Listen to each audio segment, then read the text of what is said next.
Регион телеканалының эфирінде күндеме маалыматтық программасы. Анымен Кундус Кенжебаев алып барам, саламатсыздарбы. Алгач берүүдөн кыскача анонс. Аларчада узундугу 1 чакырымды түзүп, саатына 1000ге жакын адамды тоонун чокусунан жеткире ала турган асма жолу пайдаланууга берилди. Бүгүн жогорку кеңеште жаңы 4 эл өкүлү ант берип, андан сырткары депутаттар алмаштырылган министрлердин талапкерлигин колдоду.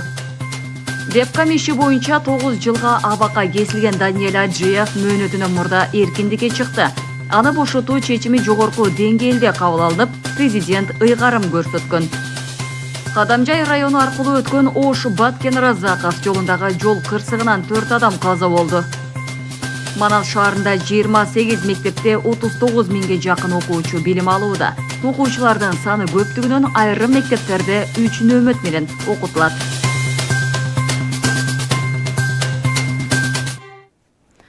Бүгін 18 февральда өлкө башчы Садыр Жапаров Европа парламентинин борбордук азия өлкөлөрү менен байланыш боюнча делегациясын кабыл алып, Кыргызстан менен Европа биримдигинин ортосундагы кызматташтыкты талкуулады.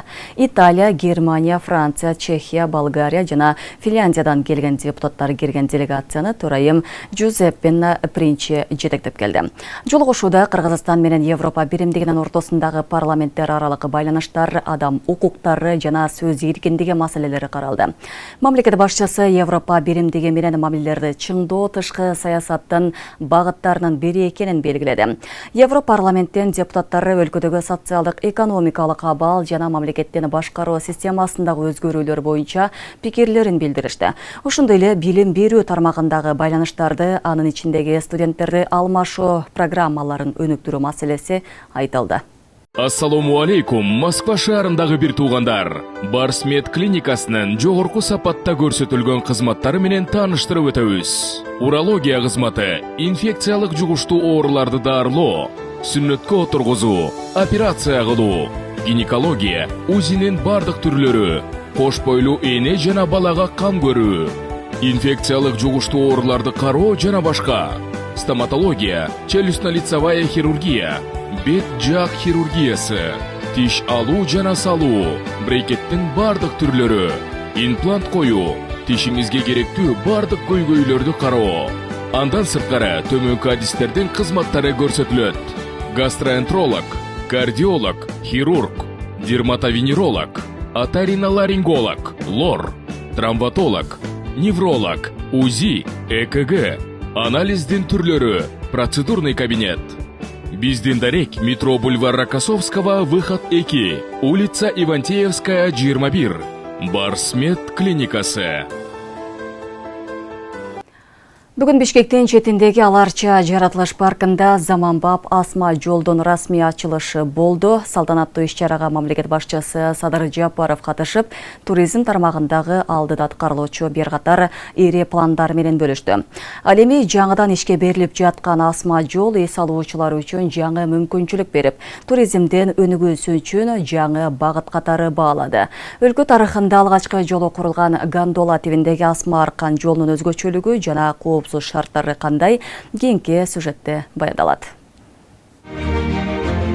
Биз азыр Аларча жаратылыш паркында турабыз. Мында кайрадан жаңыдан тоо туризми жаңыланды деп айтсак болот. Анткени өзүңүздөргө маалым болгондой эле буга чейин курулушу башталган Гандола тибиндеги аркан асма жолу бүгүнкү күндө расмий президент Садыр Жапаровдун катышуусунда ачылды.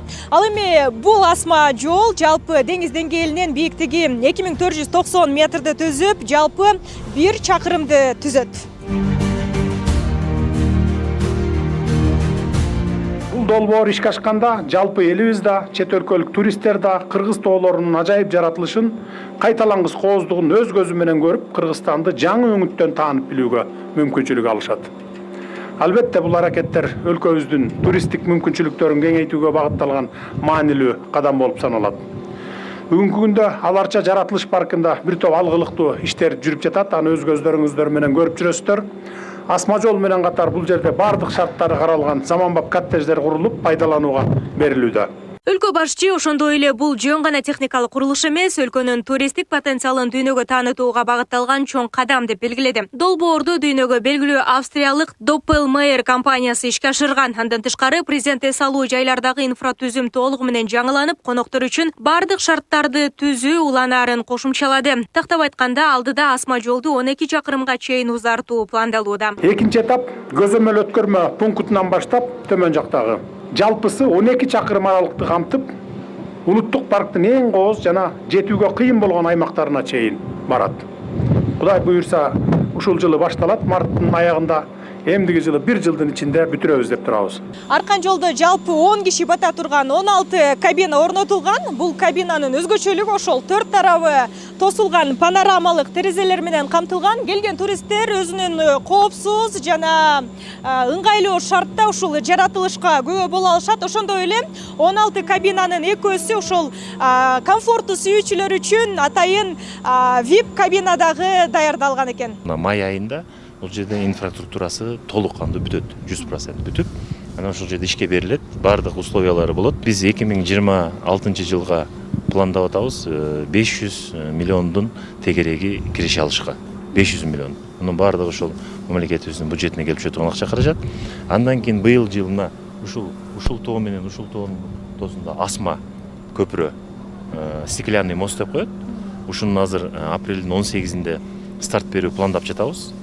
Бул дагы мамлекетибизде эң чоң бир көпүрөлөрдүн мындай айтканда бири болот. Жаратылышка бийиктен көз чаптыргысы келген ар бир конок үчүн билет баасы 600 сомду түзөт. Ошондой эле мында Афрейм үйлөр, заманбап ресторан орун алган. Андан тышкары 5 жылдыздуу мейманкананын курулушу уланууда. Безопасность боюнча бул жерде австрийский инженерлер баарын жасап кетишти. Алар толугу менен бул жерге сапаттарына жооп берет, толук талаптарга жооп берет.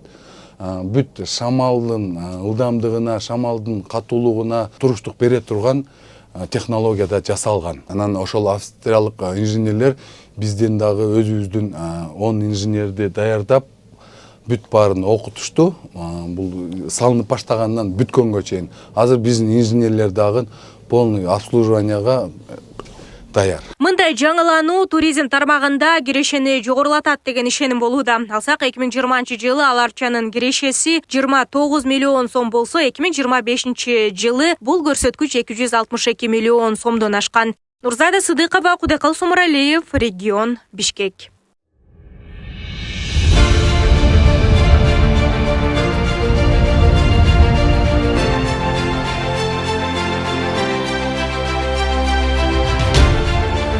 Бишкекте Кумтур Голд компаниядеги командалар ортосунда корпоративдик мелдеш өттү.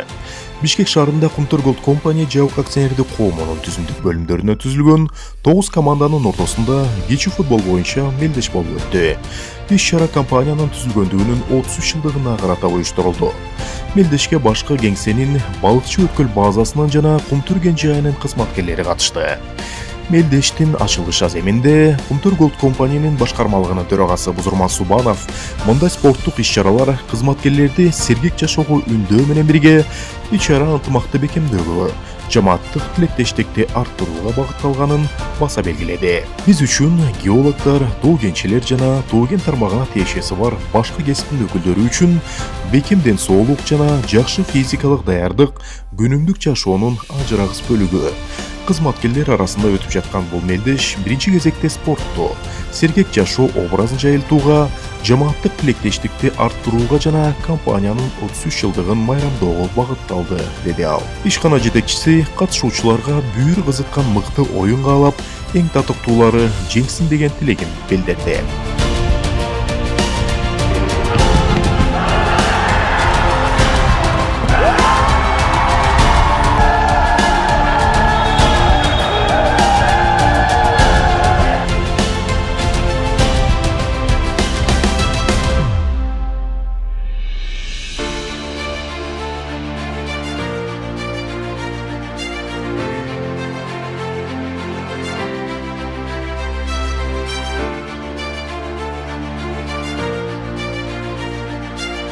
Ушул артында турган кичинекей эл мырзага колуңуздардан келген жардам берип кетиңиздерчи. Ушул сиздердин жардамыңыздар менен ушунчалык операция ушунчалык жакшы болуп калды. Эми акыркы операциясына $14,000 каражат керек экен.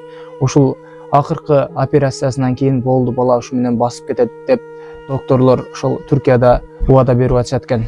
Элмырзага оор диагноз коюлган. 2 бутунун ширагындагы малобер сөөктөрүнүн тубаса жоктугу. Төрөлгөн күндөн бери анын ар бир кадамы оору менен коштолот. Ар бир кыймылга чоң кыйынчылык жаратат. Азыр Элмырзага шашылыш түрдө экинчи операция керек. Операциянын баасы $14,000. Бул операциянын оорубай жашоого болгон мүмкүнчүлүгү, бул анын келечекке болгон үмүтү. Анын атасы казы болуп калган. Бул оор сыноодо апасы жалгыз калды. Ар күнү уулунун кыйналганын көрүп эне жүрөгү сыздайт. Суранам, кайдыгер өтүп кетпеңиздер. Сиздердин жардамыңыздар Элмырзага үчүн бул чоң жашоого болгон шанс. Каалаган сумма ар бир жардам Элмырзанын ден соолугуна жасалган чоң кадам. Аллах Элмырзанын кайгысына кайдыгер карабаган ар бир адамга береке берсин. Ембанк Мухамбек П, Сбербанк Бахтияр А деп чыгат. Колуңуздардан келген жардамды ушуга сала бериңиздер туугандар.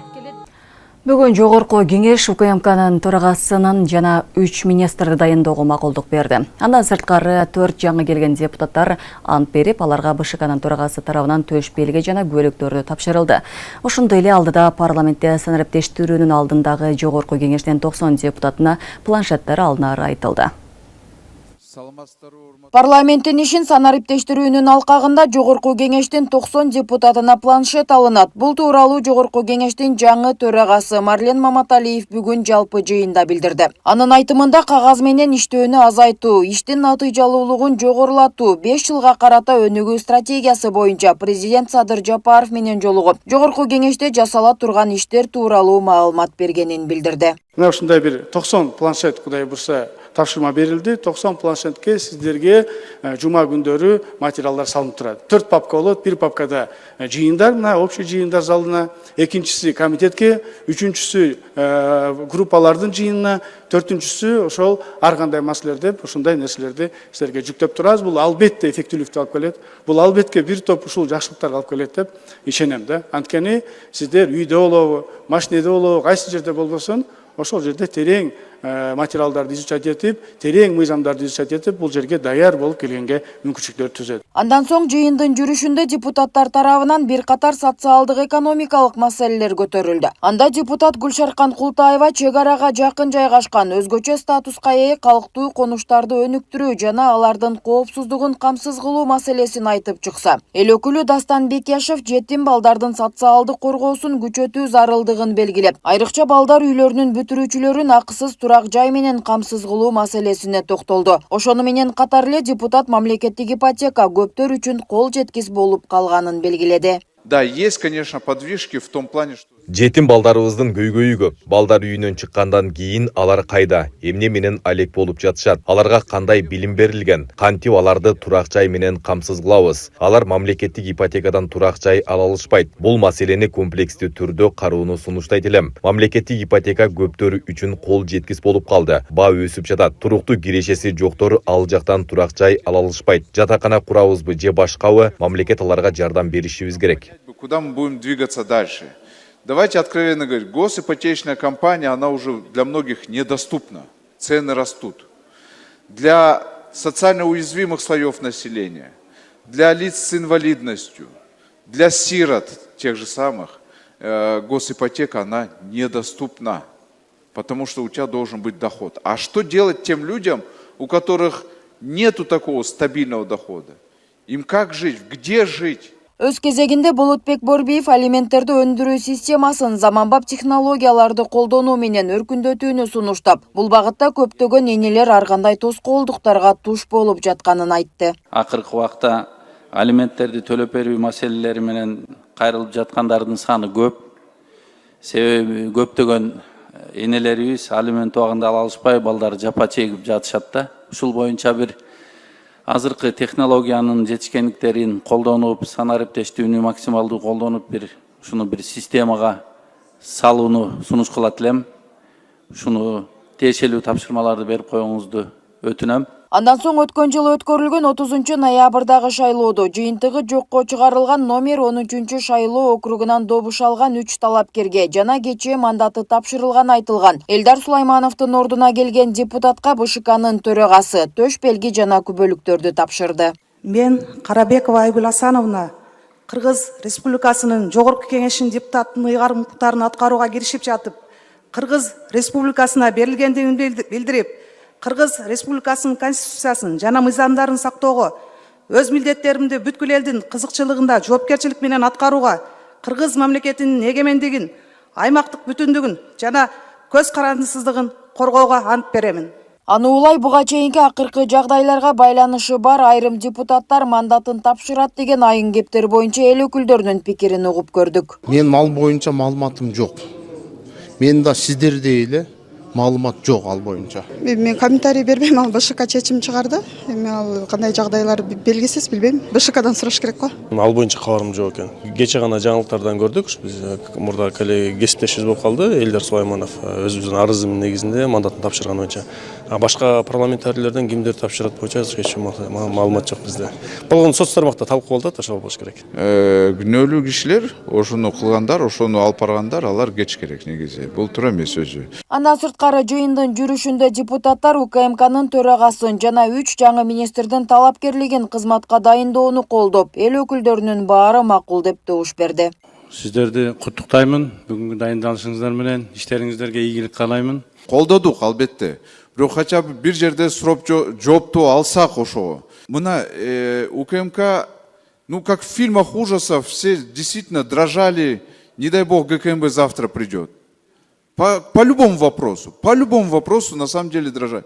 Где-то это было правильно, ну а где-то это было чересчур. И вот хотелось бы просто узнать, что дальше будет, вот какие реформы будут.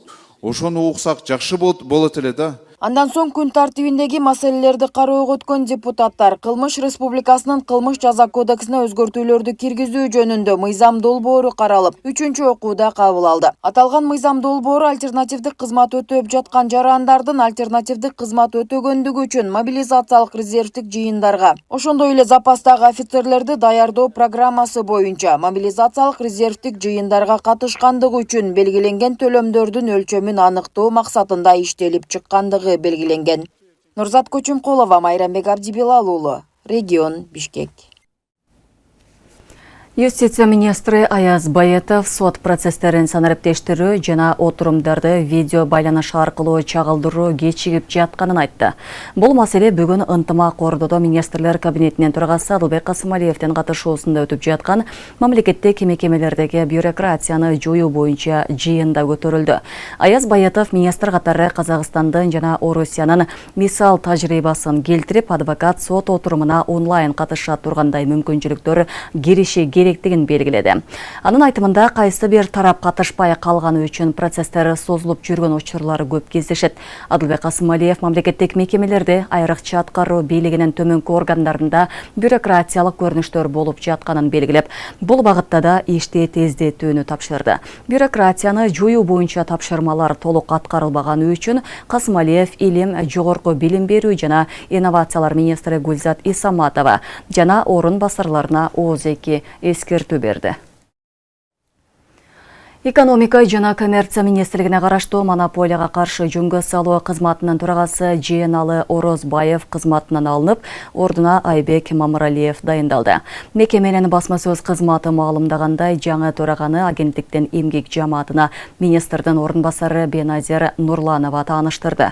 Өз сөзүндө ал мекеме ишмердүүлүгүнүн башка багыттарын атаандаштыкты өнүктүрүү, керектүүчүлөрдүн укугун коргоо, монополияга каршы мыйзамдардын сакталышын белгиледи.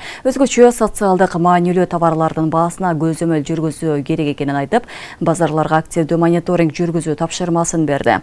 Айбек Мамыралиев аталган мекемени 2023-2024 жылдары да жетектеген. Мурдагы төрага Жээналы Орозбаев бул кызматка 2024 жылы сентябрда дайындалган. Экинчи борбордо мыйзамсыз курулуштарды бузуу токтотулду. Ош шаарынын мэри Жеңишбек Токторбаев калаада жасалып жаткан иштер кызматтан кетери тууралуу социалдык тармактарда тараган маалыматтарга байланыштуу жооп берди. Ал эч ким кызматтан кет деп айтпаганын министрлер кабинетинин төрагасы Адылбек Касымалиев тескерисинче 2026 жылы буга чейин башталган иштерди аягына чыгаруу тапшырмасын бергенин жана Ошто мыйзамсыз делген курулуштарды бузуу токтотулганын кошумчалады. Бизде снос токтоду. Буга чейин боздурулган объектилердин баарын бүтүрөбүз, быйыл дээрлик снос болбойт деди ал. Бирок ошол эле кезде мектептердин айланасындагы мыйзамсыз коммерциялык жайлар боздуруларын билдирди. Жеңишбек Токторбаев Ата журт Кыргызстан партиясынын тизмеси менен Жогорку кеңештин 7-чи чакырылышына депутат болуп шайланган. 2025-жылдын башында Ошко мэр болуп дайындалган. Вебкам студиялардан тармагын негиздеген Даниэль Аджиев мөөнөтүнөн мурда эркиндикке чыкты. Аны бошотуу чечими жогорку деңгээлде кабыл алынып, президент Садыр Жапаров ырайым кылуу жөнүндө жарлыкка кол койгон. Маалым болгон сот Аджиевдин мүлкүн 2024-жылдын октябрында конфискациялоо жолу менен 9 жылга эркинен ажыраткан. Ал притон уюштуруу, порнография таратуу, кылмыштуу топ түзүү жана алдамчылык боюнча күнөөлүү деп табылган болчу.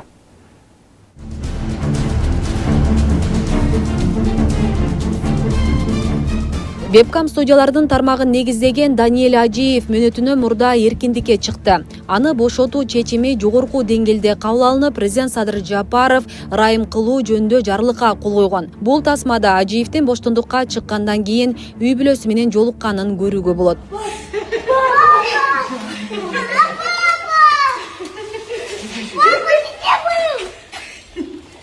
Белгилүү болгондой, атайын кызмат тарабынан 2023-жылы Кыргызстанда көп сандагы вебкам студияларынын тармагын уюштурган трансулуттук кылмыштуу топтун ишмердүүлүгүнө бөгөт коюлуп, анын жетекчиси Даниэль Аджиев Өзбекстан аркылуу Бириккен Араб Эмирлигине качып кетүүгө аракет кылып жатканда колго түшүрүлгөн. Вебкам студияларынын тинтүү иштеринин жүрүшүндө 30 оператор кармалып, 80 дана компьютер табылган. Операторлор 3 нөөмөт менен иштешкен. Ал эми кызматкерлердин жалпы саны 300гө чамалаган. Жыйынтыгында УКМК бул топтун 3 активдүү мүчөсүн да кармап, камакка алган.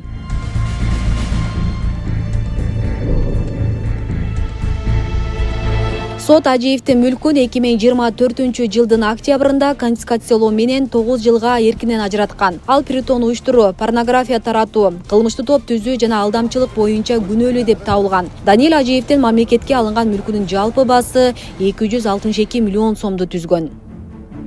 Ал эми жубайы Наргиза Аджиева өткөн 2025-жылдын 29-июлунда жалпыга маалымдоо каражаттары аркылуу президентке видео кайрылуу жасаган. Ал мурда мамлекет тарабынан конфискацияланган турак жайлардын бирин жашоосу үчүн өткөрүп берүү маселесин карап чыгуу өтүнүчү менен кайрылган.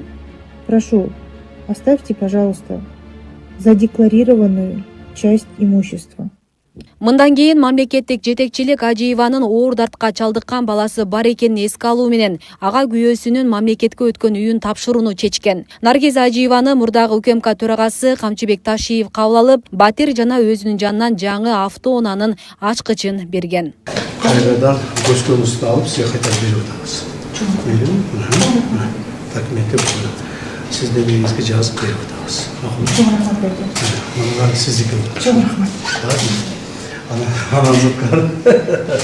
Анан сырткары сизге мына жаңы машинени тапшырып атабыз. Балдарыңыз орнуу балаңыз бар экен, ошону ден соолугуна бир аз болсо жардам тийсин. Машина кайда? Асель Сыдыкова, Регион телеканалы.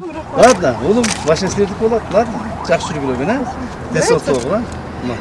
Теперь будете ездить на этой машине. Спасибо большое. Хорошо, давайте. Жакшы караңыздар. Ден соолук болуңуздар. Давай, балам. Диги балаңызды жакшылап караңыз, а?